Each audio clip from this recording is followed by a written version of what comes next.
প্রথমেই নিতে হবে একটা পাকা আম। একটা পাকা আম দিয়েই কিন্তু সন্দেশটা রেডি হয়ে যাবে। তাই পাকা আমটাকে প্রথমে খুব ভালো করে জল দিয়ে ধুয়ে পরিষ্কার করে নিতে হবে, পেছনের অংশটা কেটে বাদ দিয়ে। তারপরে আমটাকে ঠিক এইভাবে স্লাইস করে কেটে নিতে হবে। আমের পাল্প রেডি করার জন্য ঠিক এইভাবে আমটাকে কেটে নিলে পাল্পটা তৈরি করতে সুবিধা হবে। এখন একটা মিক্সির জার নিয়েছি আর স্লাইস করা আমের একটা টুকরো নিয়ে নিলাম। তারপর একটা চামচ নিতে হবে। চামচের সাহায্যে ঠিক এইভাবে আমের টুকরোর থেকে আমটাকে তুলে নিতে হবে আর খোসাটা আলাদা করে নিতে হবে। আবারও আমি আপনাদের দেখিয়ে দিচ্ছি, এইভাবে করতে পারেন, নাহলে পুরো আমের খোসাটাকে ছাড়িয়ে তারপর টুকরো টুকরো করে কেটে নিতে পারেন। আপনাদের যেটা সুবিধা হবে সেইভাবে আমটাকে তুলে নিতে হবে। পাকা আমের মিষ্টি খেতে ভীষণ ভালো লাগে। এবার আঁটির সাইডেরও অংশগুলোকে তুলে নিয়েছিলাম। এখন মিক্সির জারের মধ্যে দিয়ে দিচ্ছি মেজারিং কাপের হাফ কাপের মতন চিনি। এখানে 100 গ্রাম চিনি আছে। ঢাকনাটা বন্ধ করে দিতে হবে, খুব ভালো করে পেস্ট করে নিতে হবে। কোনো রকম জল দেওয়ার দরকার নেই, এইভাবেই পেস্ট করে নিতে হবে। আমের পাল্প একেবারেই রেডি। আর আপনারা দেখুন মিশ্রণটা একেবারেই মসৃণ। আপনারা চাইলে একটা ছাঁকনি দিয়ে ছেঁকে নিতে পারেন, তবে মিশ্রণটা যেহেতু মসৃণ তাই আমি এইভাবে রেখে দিলাম। এখন মিশ্রণটাকে একটা কড়াইয়ের মধ্যে নিয়ে নিতে হবে। পুরো মিশ্রণটাই নিয়ে নিয়েছিলাম, ফ্লেমটা লোতে ছিল। এখন ফ্লেমটা মিডিয়াম টু হাইতে করে দিচ্ছি। এখন মিশ্রণটাকে 3 থেকে 4 মিনিট এইভাবে মিডিয়াম টু হাই ফ্লেমে নাড়াচাড়া করতে হবে।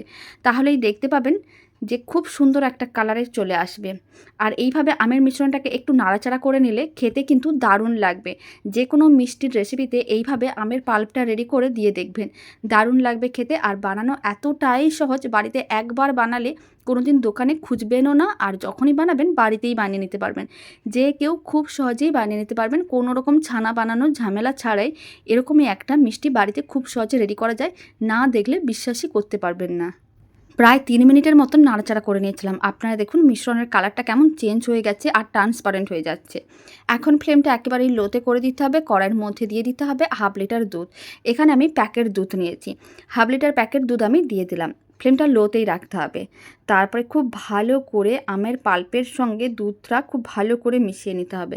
আর ফ্লেমটা লোতে রেখে খুব ভালো করে মেশাতে হবে, যাতে কোনো রকমের দলা না থাকে বা মিশ্রণটা যাতে খুব সুন্দর করে মিশে যায়। আর এরকমই কিন্তু একটা ব্লেন্ডার নিতে হবে আর ব্লেন্ডারের সাহায্যে খুব ভালো করে মিশিয়ে নিতে হবে।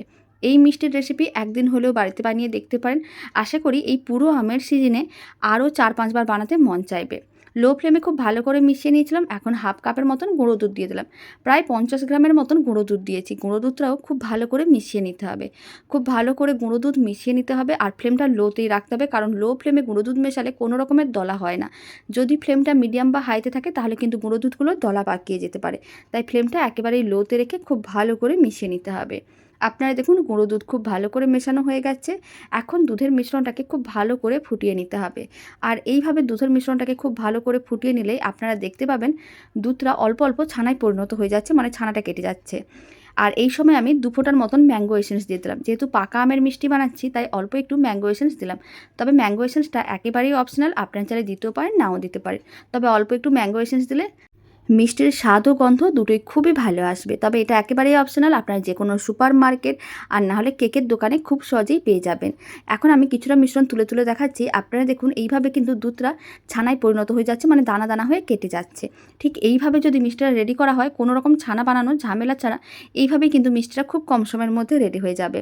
এখন মিশ্রণটাকে আরও 2 মিনিটের মতন ভালো করে ফুটিয়ে নিতে হবে। মিশ্রণটা আগের থেকে আরও একটু ঘন হয়ে যাচ্ছে আর আপনারা দেখুন খুব সুন্দরভাবে ছানাটাও রেডি হয়ে যাচ্ছে। এখন ফ্লেমটা আবারও মিডিয়াম টু হাইতে করে দিতে হবে। আরেকবার মিশ্রণটাকে ভালো করে ফুটিয়ে তারপরে ফ্লেমটা একেবারেই লোতে করে দিতে হবে। আর লো ফ্লেমে করে মিশ্রণটার মধ্যে দিয়ে দিতে হবে বেশ কিছুটা পরিমাণ নারকেল কোড়া।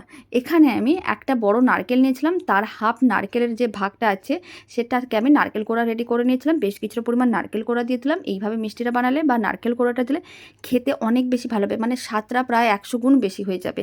এত ভালো হয় খেতে। খুব ভালো করে নারকেল কোড়াটাও মিশিয়ে নিতে হবে। আর যদি আপনাদের কাছে নারকেল কোড়া না থাকে তাহলে আপনারা নারকেলের পাউডার অনলাইনে কিনতে পেয়ে যাবেন, সেটাও দিতে পারেন। তবে নারকেল কোড়া বা ফ্রেশ নারকেল কোড়াটা দিলে খেতে অনেক বেশি ভালো লাগে। ফ্লেমটা লোতে রেখে আরও 100 গ্রামের মতন গুঁড়ো দুধ দিয়ে দিলাম।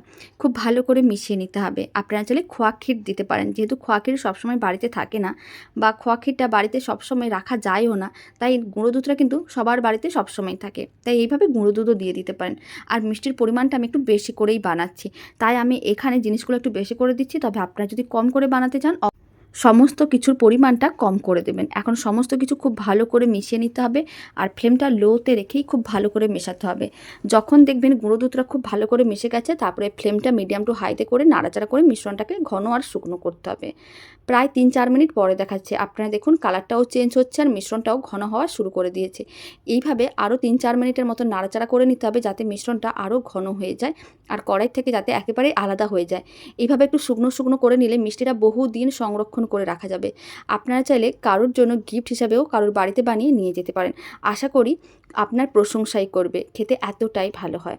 খুব ভালো করে মেশানো হয়ে গেছে, আপনারা দেখুন মিশ্রণটা কিন্তু বেশ ঘন হয়ে যাচ্ছে। এইভাবে ৩-৪ মিনিটের মতন আরও মিশ্রণটাকে ঘন করে তারপর আমি আপনাদের দেখাচ্ছি। আরও ৩ থেকে ৪ মিনিট মিডিয়াম টু হাই ফ্লেমে নাড়াচাড়া করে নিয়েছিলাম। মিশ্রণটা বেশ শুকনো শুকনো হয়ে যাচ্ছে, কড়াই থেকে আলাদা হয়ে গেছে। ফ্লেমটা এখন অফ করে দিতে হবে, কারণ মিষ্টির মিশ্রণটা একেবারেই রেডি। এর থেকে যদি বেশি শুকনো করতে চান তাহলে করতেই পারেন, আরও বেশি দিন সংরক্ষণ করে রাখতে পারবেন। তবে এরকমই অবস্থায় ফ্লেমটা অফ করে দিতে হবে। এবার মিষ্টিটাকে সেট করতে হবে, তার জন্য এরকমই আমি একটা স্টিলের প্লেট নিয়েছিলাম আর একটা বাটার পেপার দিয়ে রেখেছিলাম, অল্প একটু ঘিও ব্রাশ করে রেখেছিলাম। এখন যে মিশ্রণটা রেডি করে রেখেছিলাম সেই মিশ্রণটা এইভাবে দিয়ে দিতে হবে, সমস্ত মিশ্রণটা একসঙ্গে দিয়ে দিতে হবে। আর বাটার পেপারটা দিয়ে রাখলে মিষ্টিটা ডিমোল্ড করতে সুবিধা হয়। আপনারা চাইলে বাটার পেপার দিতেও পারেন, নাও দিতে পারেন, তবে বাটার পেপার দিলে অনেক বেশি তাড়াতাড়ি মিষ্টিটা ডিমোল্ড হয়ে যাবে। সমস্ত মিশ্রণটা দিয়ে দেওয়ার পরে আর গরম অবস্থায় সমস্ত মিশ্রণটা দিতে হবে। সমস্ত মিশ্রণটা দেওয়া হয়ে গেছে, এবার হাতাটা নিয়ে ঠিক এইভাবে ভালো করে চারিদিকে ছড়িয়ে নিতে হবে। আমি কিন্তু এখানে মিষ্টিটা বেশ অনেকটা পরিমাপ বানাচ্ছি, তবে আপনারা চাইলে কম করে বানাতে পারেন প্রথম দিনের জন্য, পরে যখন আপনারা বেশি করে বানাতে চাইবেন আবারও বানিয়ে নিতে পারেন। এইভাবে কিন্তু খুব ভালো করে মিশ্রণটা চারিদিকে ছড়িয়ে নিতে হবে আর গরম অবস্থায় ছড়াতে হবে, ঠান্ডা হয়ে গেলে মিষ্টির মিশ্রণটা জমাট বেঁধে যাবে। তাই খুব ভালো করে গরম অবস্থায় এইভাবে সাইডগুলোকেও সমান করে নিতে হবে, এতে মিষ্টিটা দেখতে দারুণ সুন্দর লাগবে। খুব ভালো করে মিশ্রণটা ছড়ানো হয়ে গিয়েছিল, এখন অল্প করে একটু পেস্তার গুঁড়ো নিয়ে নেব। পেস্তার গুঁড়োটা এইভাবে ওপরে ছড়িয়ে দিতে হবে, পেস্তার গুঁড়ো এইভাবে ওপরে একটু ছড়িয়ে দিলে মিষ্টিটা দেখতে ভালো লাগবে। তবে আপনারা আপনাদের পছন্দ মতন যে কোনো ড্রাই ফ্রুটসের গুঁড়ো ওপরে ছড়িয়ে দিতে পারেন, দেখতে দারুণ লাগবে। না চাইলে নাও দিতে পারেন, এটা কিন্তু একেবারেই অপশনাল। খুব ভালো করে পেস্তার গুঁড়োগুলোকে হাত দিয়ে প্রেস করে আটকে দিলাম। এখন ঠান্ডা করে নিতে হবে। প্রায় ৩ ঘন্টার মতন রেখে ঠান্ডা করে নিয়েছিলাম। আপনারা দেখুন মিষ্টির মিশ্রণটা ভালো করে সেট হয়ে গেছে। এবার আমি মিষ্টিটাকে এরকমই শেপে কেটে নেব, মানে আমি এখানে চৌকো পিসে কাটবো। তার জন্য একটা ছুরি নিয়ে নিয়েছি, ছুরির সাহায্যে প্রথমে ঠিক এইভাবে লম্বা করে কেটে নিতে হবে। আর এই মিষ্টির রেসিপি বাড়িতে বানালে কমেন্ট বক্সে জানাতে একেবারেই ভুলবেন না খেয়ে আপনাদের কেমন লাগলো। ভালো লেগে থাকলে আপনারা যদি ফেসবুক থেকে রেসিপিটা দেখছেন পেজটিকে ফলো করে নেওয়ার অনুরোধ রইল, ইউটিউব থেকে দেখলে চ্যানেলটি সাবস্ক্রাইব করে নেওয়ার অনুরোধ রইল। পাশে থাকা বেল আইকনটি প্রেস করে নেবেন নতুন রেসিপির আপডেট সবার আগে পাওয়ার জন্য।